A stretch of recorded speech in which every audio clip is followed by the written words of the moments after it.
Halo Sobat Uli, kita berjumpa kembali di pembahasan TO8, masih di bagian TPS, kali ini di bagian pengetahuan kuantitatif.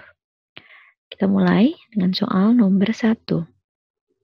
Oke, jadi di sini tentang himpunan, di sana ada diagram Venn yang diarsirnya daerah di bagian A dan di bagian C, dan karena daerah yang diarsirnya itu terpisah, kita bisa kerjakan satu persatu. Jadi kita anggap daerah pertama dan daerah kedua. Seperti ini kita bagi. Nah, si daerah pertama dan daerah kedua nanti hasilnya akan kita gabungkan dengan lambang gabungan. Coba perhatikan.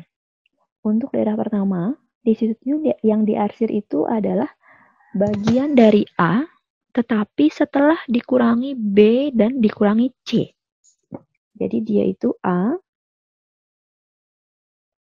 dikurangi oleh B gabungan C. Ya, atau boleh dibilang dia itu adalah A yang bukan B, juga bukan C. Oke, jadi dia itu A dikurangi B gabung C ya.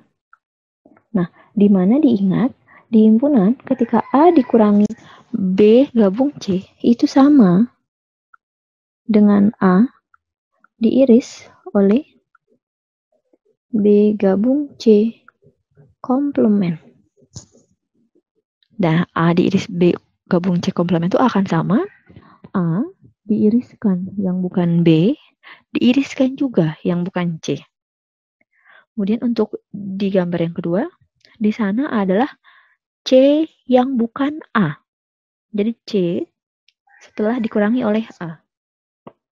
Dengan rumus yang sama, C dikurangi A ini ekivalen dengan C diiris A komplement.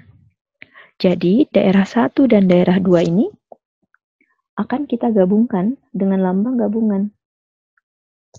Sehingga hasilnya akan menjadi A iris B komplement, iris C komplement digabung C iris A komplement. Jadi jawaban nomor 1 adalah E. Soal nomor 2. Untuk membuat hand sanitizer yang sesuai panduan WHO, alkohol 96% sebanyak 833 ml dicampurkan dengan gliserin 14,5 ml, hidrogen peroksida 41,7 ml, kemudian ditambahkan aquades sampai volume total campuran 1 liter. Nah, dari hand sanitizer yang telah terjadi itu, manakah pernyataan di bawah ini yang menunjukkan konsentrasi alkohol dalam hand sanitizer tersebut? Untuk mencari hand sanitizer alkohol, kita harus mencari dulu ada berapa banyak kandungan alkohol dalam 1 liter itu. Jadi, untuk mencari persentase alkoholnya, rumusnya adalah volume alkoholnya ada berapa mililiter dibagi volume totalnya. Karena dari si 833 ini, alkohol yang dimasukkan itu, alkoholnya hanya 96%. Artinya volume alkohol di dalam sana itu adalah 96% kali 833 ml. Dibagi totalnya 1 liter atau juga sama dengan 1000 ml. Jadi, jawaban yang paling tepat untuk soal ini adalah 96% kali 833 dibagi 1000. Jadi jawabannya adalah A.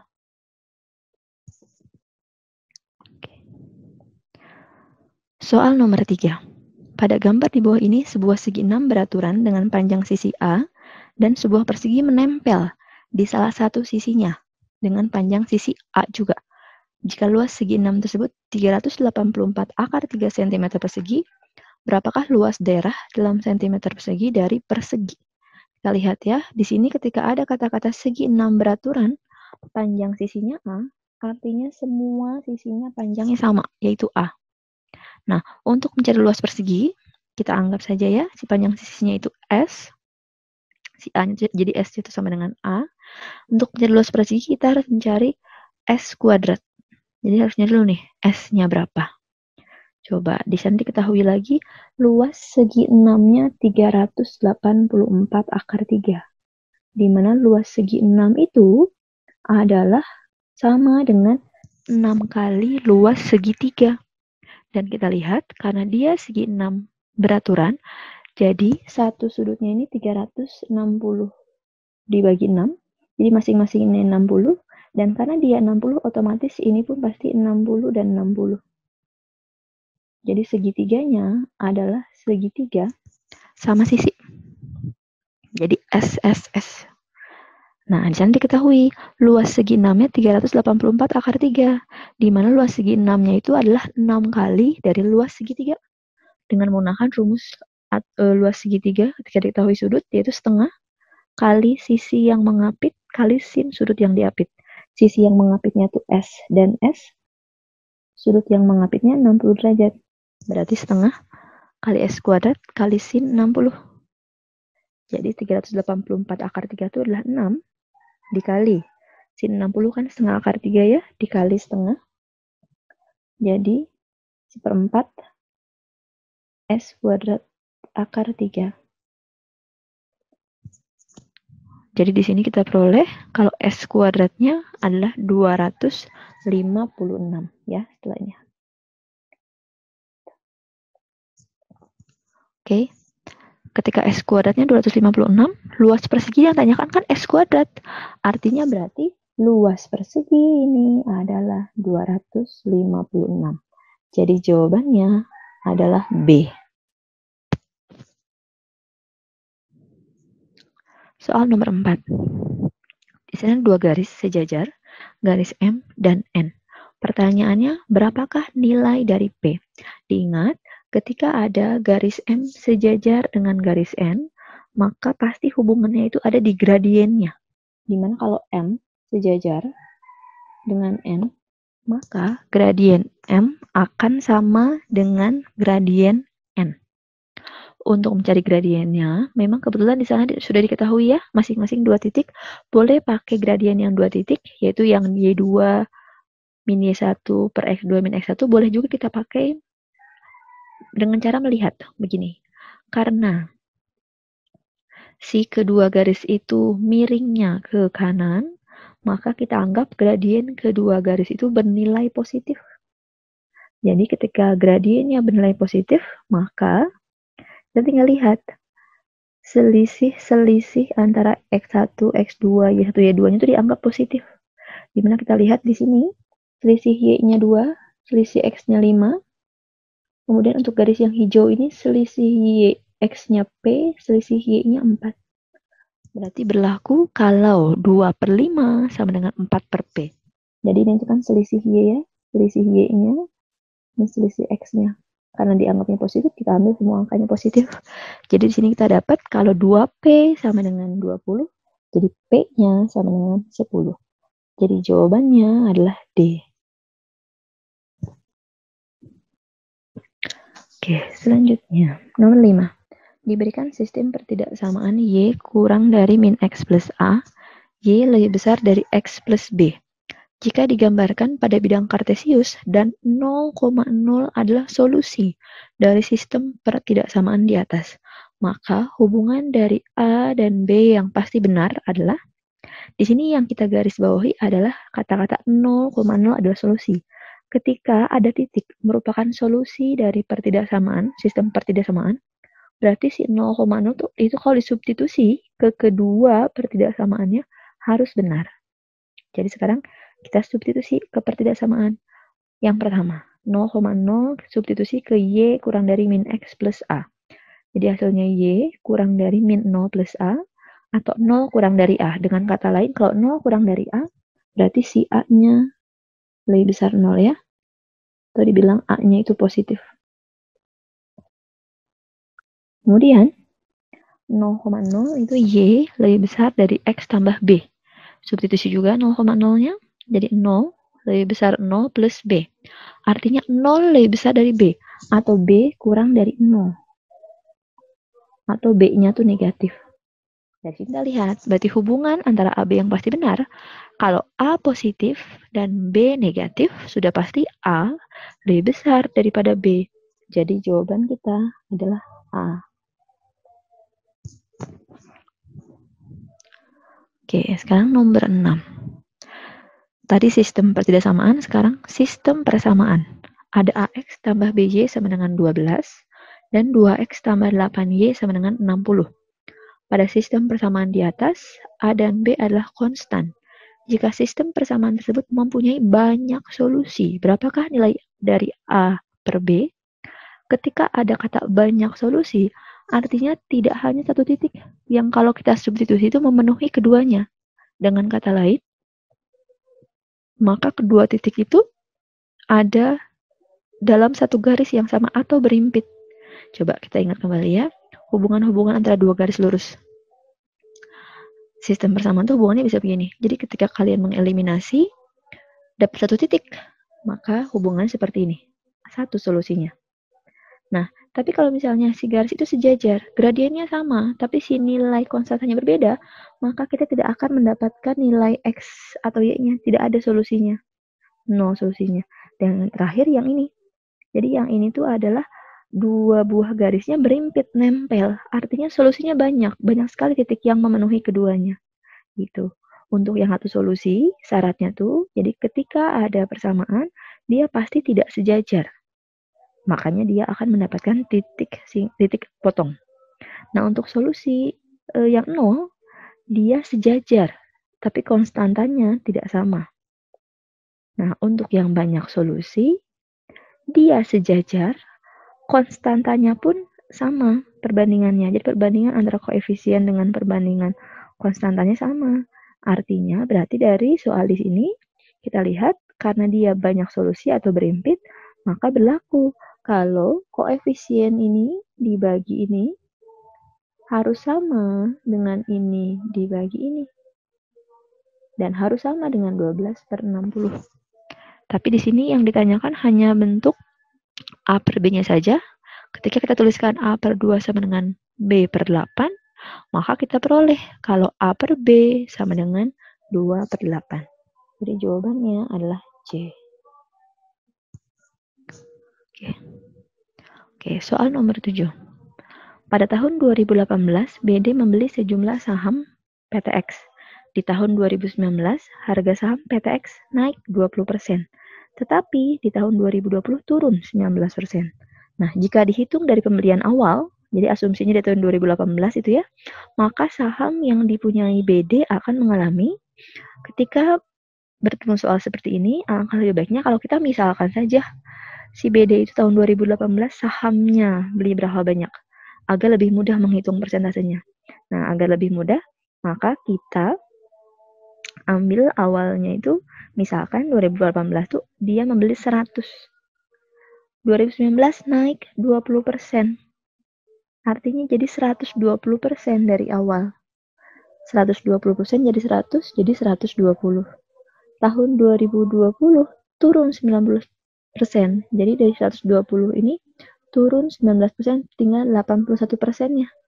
97,2. Nah, pertanyaannya tuh dari pembelian awal saham BD-nya mengalami kenaikan kah atau penurunan dan berapa persen?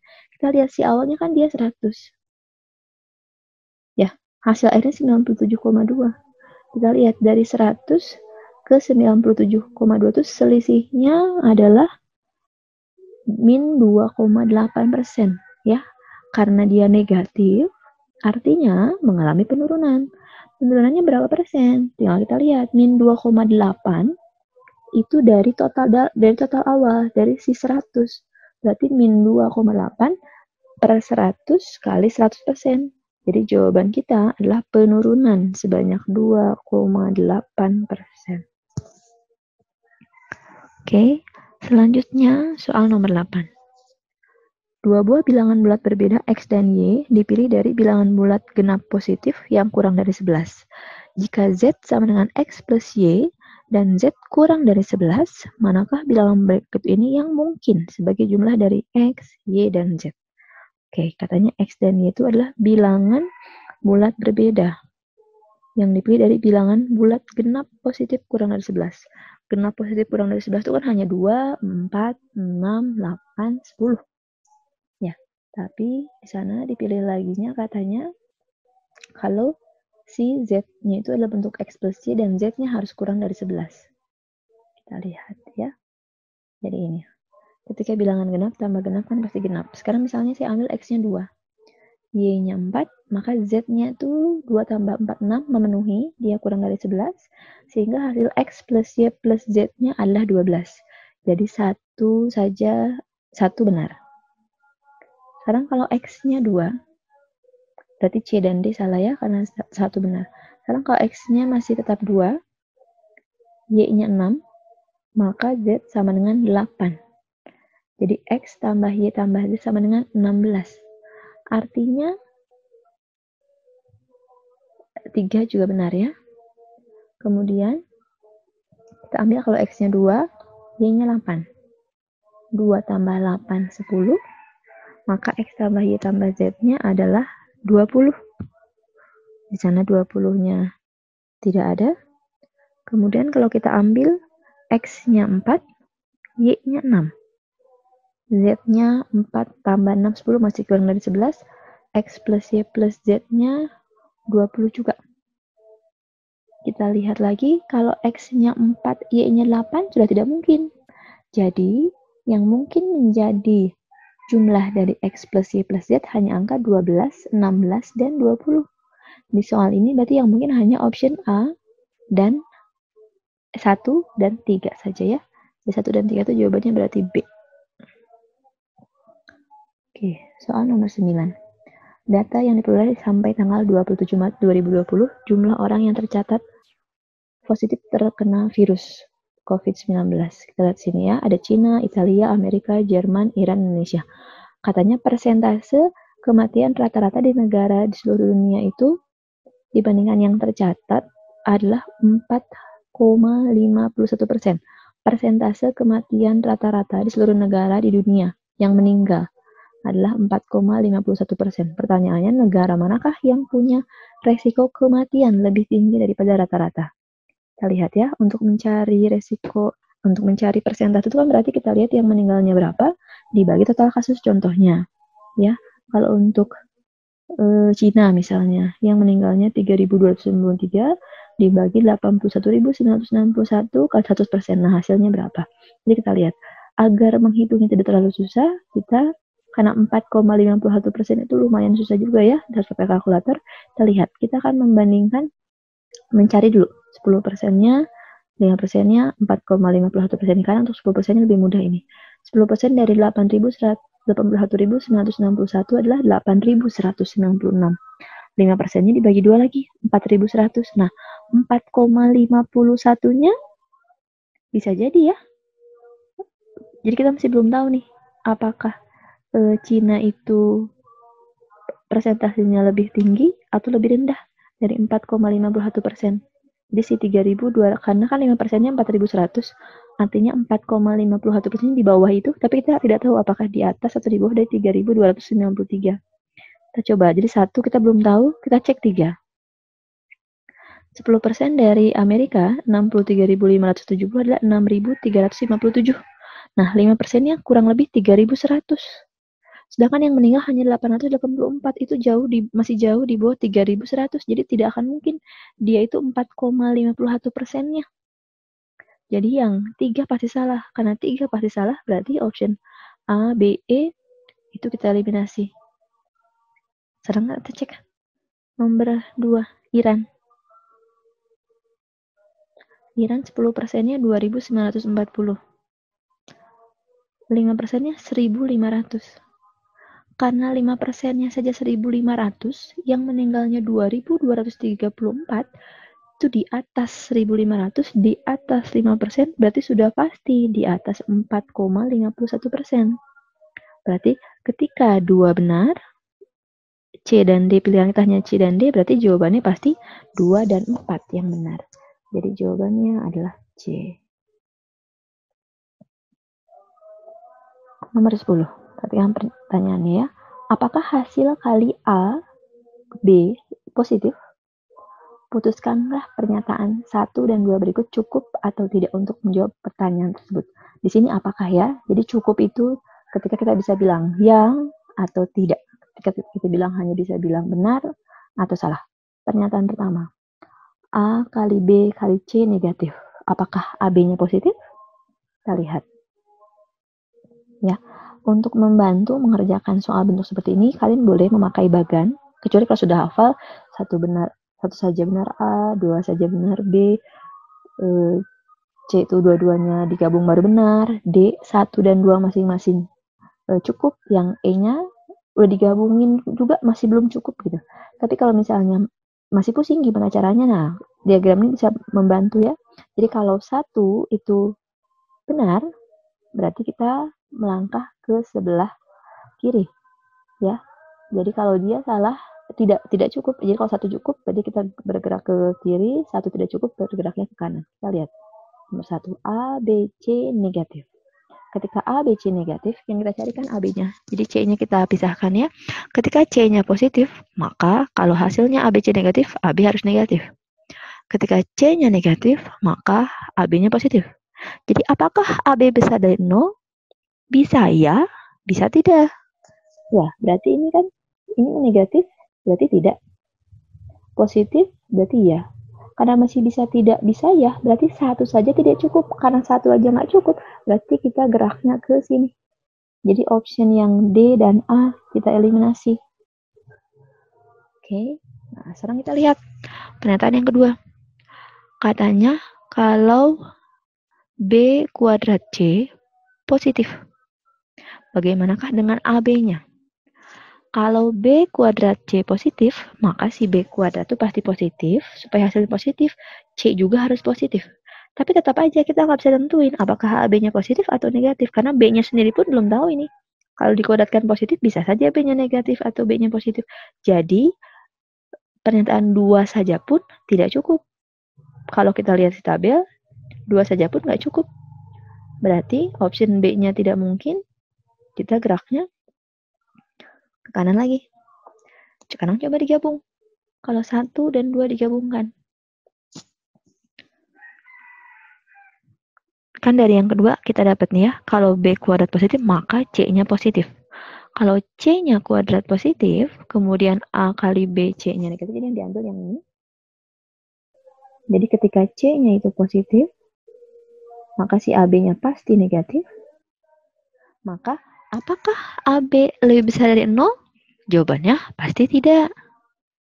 Karena kita bisa menjawab dia hanya tidak saja, bukan ya atau tidak, maka cukup. Jadi jawaban kita nomor 10 ini adalah C. Gitu. Jadi apakah hasil AB positif? Salah. Tapi berarti cukup untuk menjawab pertanyaan dia itu salah. Pernyataannya ya. Jadi oke. Masih cukup tidak cukup? Dan masih apakah?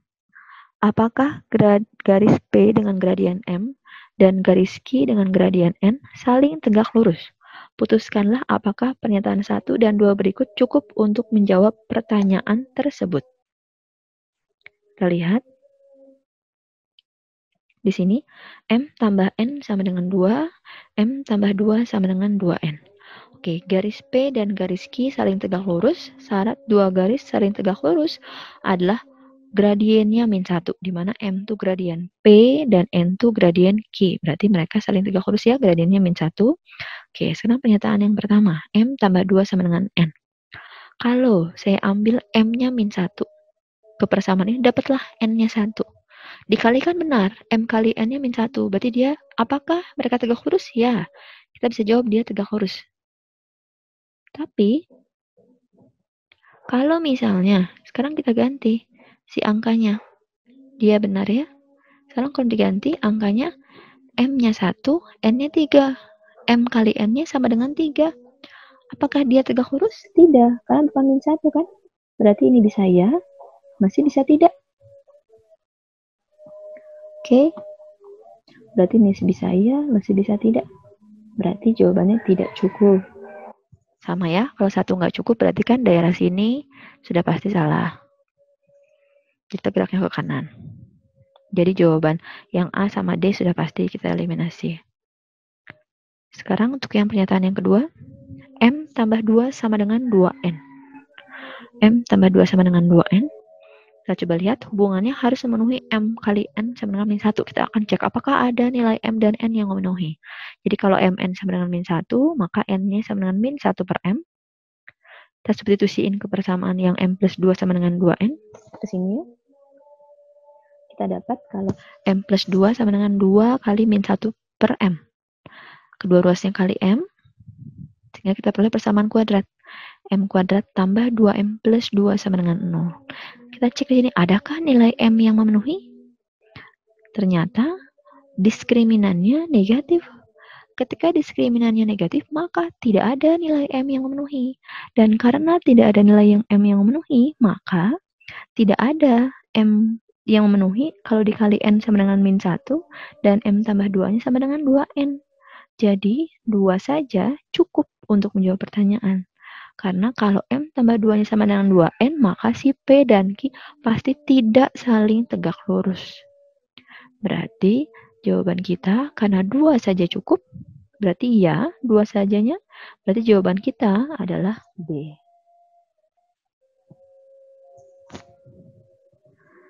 Soal nomor 12. Untuk mencegah penyebaran virus COVID-19, dihimbau semua pekerja bekerja dari rumah dalam 14 hari ke depan. Dari 30 pekerja di perusahaan X diputuskan bahwa pekerja dibagi menjadi 3 kelompok. 1. Bekerja di rumah selama 14 hari. Kelompok kedua, bekerja di rumah dengan diwajibkan ke kantor selama 3 hari. Yang ketiga, bekerja di kantor setiap hari seperti biasa. Pertanyaannya, berapa persen pekerja yang bekerja di rumah dan 3 hari di kantor? Artinya berapa persenkah kelompok yang kedua? Putuskanlah apakah pernyataan 1 dan 2 cukup untuk menjawab pertanyaan itu. Kita lihat ya. Jadi ada kelompok 1, kelompok 2, kelompok 3. Totalnya 30 orang. Kemudian katanya, yang pertama, kalau 2 orang setiap hari bekerja di kantor, artinya dia mengisi kelompok ketiga. Ya, kelompok ketiga bekerja di kantor setiap hari, berarti 3-nya 2 orang. Apakah kita bisa tahu ada berapa orang di kelompok kedua? Tentu saja tidak bisa, masih bisa sangat banyak ya, karena gabungan dari kelompok 1 dan kelompok 2, 28 orang bisa berapa saja.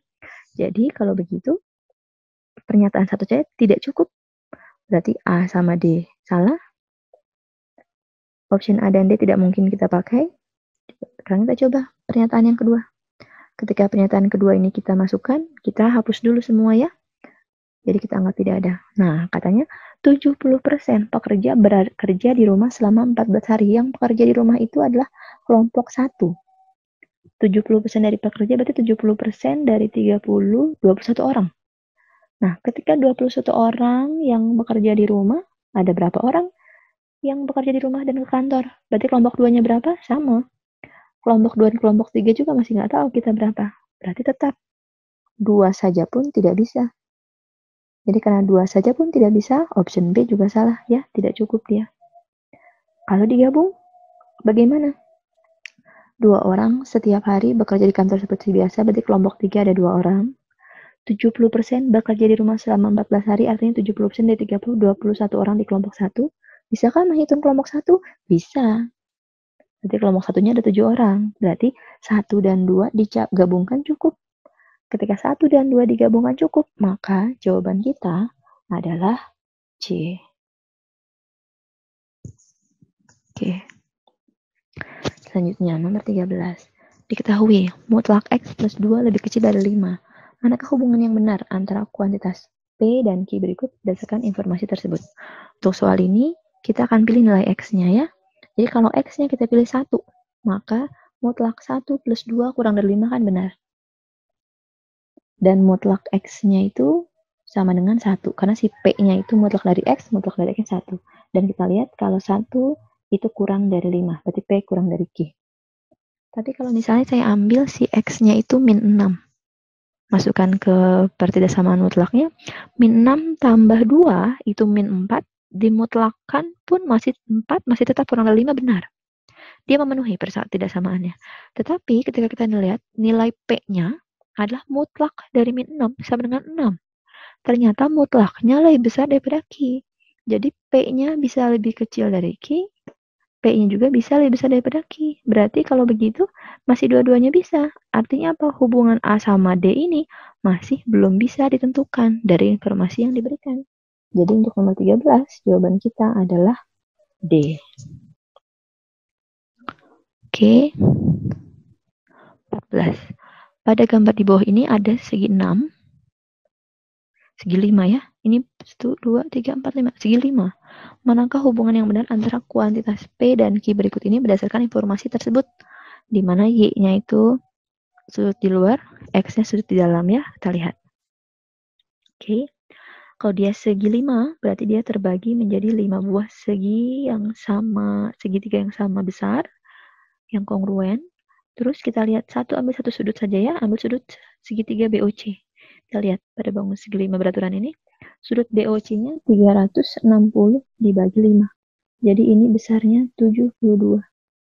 Ketika ini 72, maka sudut ini dan sudut ini pasti sama besar. Jadi ini saya anggap dia A juga. Berarti berapakah nilai A-nya? Jadi di segitiga BCO itu kita lihat sudut BOC ditambah 2A 180. Berarti 2A-nya 108, berarti A-nya itu berarti 54. Nah, nilai X itu sama dengan A ditambah A. Berarti 2A. Berarti X-nya juga 108. Hubungan antara X dengan Y adalah jumlah mereka harus 180. Berarti Y-nya 180 dikurangi X ya, dikurangi 2A harusnya ya, dikurangi 2A yaitu 72. Jadi Y-nya 72, X-nya 108. Sekarang kita lihat si P. P-nya itu 3Y, berarti 3 kali 72 berarti 216. Dan Q-nya itu 2X, berarti 2 kali 54, 108. Berarti P akan selalu lebih besar daripada Q. Jadi jawaban kita adalah A. Oke, terakhir, nomor 15. Jika X lebih besar daripada 1, berarti X sudah dipastikan positif. Bagaimana hubungan antara P dan Q? Di sana P-nya X per X plus 1, Q-nya min X per 1 min X. Kalau kita kali negatif, bentuk Q dapatnya X per X min 1. Jadi, karena penyebut Q lebih kecil daripada P, kita lihat ya. Di sini penyebut Q-nya tuh X min 1. Di sini X plus 1. Karena kalau pembilangnya udah sama mereka. Dan kedua bilangan selalu positif, sudah pasti yang penyebutnya lebih kecil, nilainya pasti lebih besar. Artinya, Q lebih besar daripada P. Jadi, jawaban kita untuk nomor 15 ini adalah B. Oke, sekian pembahasan TO penalaran kuantitatif. Sampai jumpa lagi di pembahasan berikutnya. Salam edukasi.